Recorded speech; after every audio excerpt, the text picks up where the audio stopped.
Bonjour, alors sur les signatures de Monseigneur Lefebvre, la polémique, donc voilà la preuve irréfragable. A, Sin, 4, 7, 809, 10e ligne et 823, 8e ligne.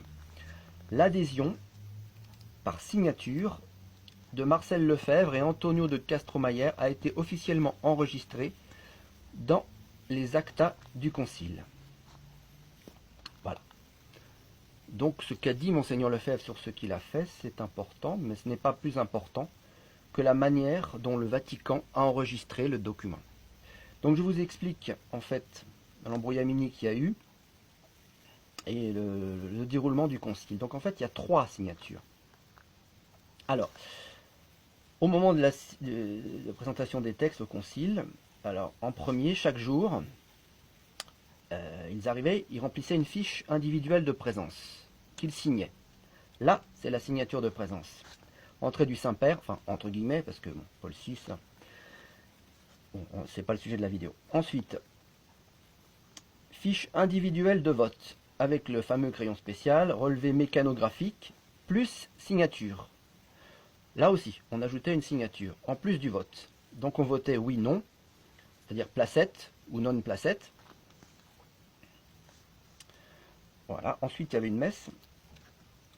Et après arrive cette fameuse grande feuille, c'est donc là qu'on a entretenu la confusion avec la revue fidélitaire. Donc la fameuse grande feuille avec le nom des documents promulgués. Donc à partir de ce moment-là, ça devient dogmatique. Avant, ça ne l'était pas. Avant, ils discutent, ils votent, ils peuvent faire des changements. À partir de ce moment-là, ça devient dogmatique. Là, on leur demande une nouvelle, donc une troisième, une nouvelle et dernière signature. Et c'est cette signature-là qui vaut l'adhésion. Ils doivent écrire ego. Signifie moi, qui signifie l'union de chacun à l'acte de la promulgation par le pape. C'est ce qu'il y avait là dans ce document-là. Bon, je mettrai la photo, bah c'est à l'envers. Je mettrai la photo, tout le nécessaire dans le descriptif. Donc ça, c'est acheté en librairie. Donc il n'y a pas la reproduction des signatures, mais il y a écrit Paul Évêque, serviteur des serviteurs de Dieu, en union avec les pères du concile, pour que le souvenir s'en maintienne à jamais. Donc il y a l'accord total entre tous, une fois qu'ils ont signé ça. Hein, donc je continue. On pouvait avoir une procuration pour quelqu'un, signé à la place. Donc dans ce cas-là, on écrivait ego procurateur. On pouvait signer pour quelqu'un, mais on ne pouvait pas voter à la place de quelqu'un. Ça, c'est le canon CIC de 1917, canon 224, paragraphe 2, A, signe 3, 8, 184. Donc, sur la feuille des documents, il y avait signé la troisième signature, d'accord, de la main de Marcel Lefebvre, ego, plus Marcellus Lefebvre, archi, Tite, Synada et Phrygia. Et il avait aussi signé ego procurator pro epis Augustinius Grimo epitit. Donc parce qu'il avait la procuration pour signer, Lefebvre avait la procuration pour signer, pas pour voter pour une autre personne.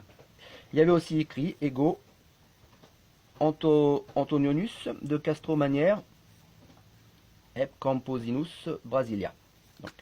Donc Lefebvre avait une procuration pour signer, pour Augustin Grimaud. Et soit dit en passant, ça prouve cette signature d'accord, que c'est une signature d'accord, et non pas de présence, puisqu'on ne signe pas pour la présence de quelqu'un d'absent. Mais la preuve irréfragable, c'est que le Vatican, hein, l'enregistrement acta du concile, a reconnu cette signature comme une adhésion totale et entière. Donc c'est irréfutable que Lefebvre et Castromayer ont voté contre, jusqu'au bout, par exemple contre le texte contre la liberté religieuse, et au final ont signé la promulgation de Dignitatis Humanae. Donc Lefebvre affirma plusieurs fois qu'il n'avait pas signé la liberté religieuse et Gaudium Spes. Il a confondu en fait qu'il avait voté contre avant la promulgation, quand c'était pas encore dogmatique. Je mets ça entre guillemets parce que la dogmatique de Vatican II, hein, ça n'en est pas. Mais il fonctionne, c'est une singerie de l'Église, mais ils reproduisent le système de l'Église dans son fonctionnement. Mais après la promulgation, quand ça devient dogmatique, il a tout signé. Hein, il s'est couché devant le pape, entre guillemets. Dans l'aide de l'abbé Cellier, je remettrai tout ça dans le descriptif, il explique bien qu'il avait été élevé dans la papolatrie un petit peu. Donc, tant que c'était pas dogmatique, il pouvait lutter contre, mais quand pour lui c'était dogmatique, il ne pouvait pas lutter contre le pape, et donc il a tout signé. La revue fidélitaire, donc c'est dans cette revue-là, mais dans d'autres où il a dit non, j'ai pas signé. Pour moi, c'est clairement un bug, quoi. C'est-à-dire, il ne voulait pas admettre, il ne voulait pas signer, mais il l'a fait quand même. Donc ça crée, je sais pas, dans l'inconscient quelque chose. Enfin, comment expliquer ça? Bon, c'est son problème à lui. Mais bon, dans la revue fidélitaire, c'est affilié à la FRAT, donc évidemment, ils vont pas vous dire, ils vont pas se tirer une balle dans le pied. Donc ils ont entretenu volontairement cette confusion des signatures en confondant la troisième signature qui est la signature d'accord à la promulgation avec la première signature de présence. Hein, c'était ce qui était très malin pour cacher ça aux fidèles, quoi. Il ne faut surtout pas que ça se sache. Et un petit merci d'ailleurs à Monseigneur Tissier de Malray, car dans son livre, c'est lui qui nous révèle tout ça, et il dit la vérité, alors que c'est pas du tout dans son sens, puisque c'est tirer une balle dans la frate. Mais au moins, il a dit la vérité. Donc le concile s'est déroulé de cette manière-là. Il ne faut pas confondre donc les signatures de présence avec la signature d'accord finale, en accord avec la promulgation du pape, entre guillemets. Une petite information supplémentaire. Donc par exemple pour le texte de la liberté religieuse, il y avait 2386 votants. Et parmi les pères présents qui ont signé la promulgation, il y a 2364. Ils ont voté pour ou contre.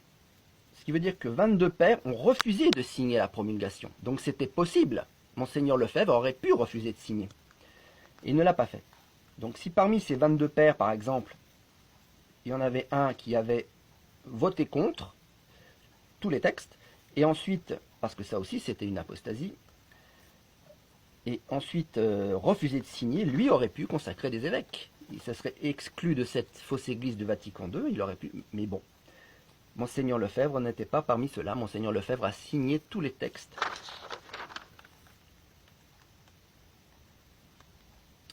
L'adhésion par signature enregistrée dans les actas du concile. Monseigneur Lefebvre a signé toute l'apostasie du concile de Vatican II.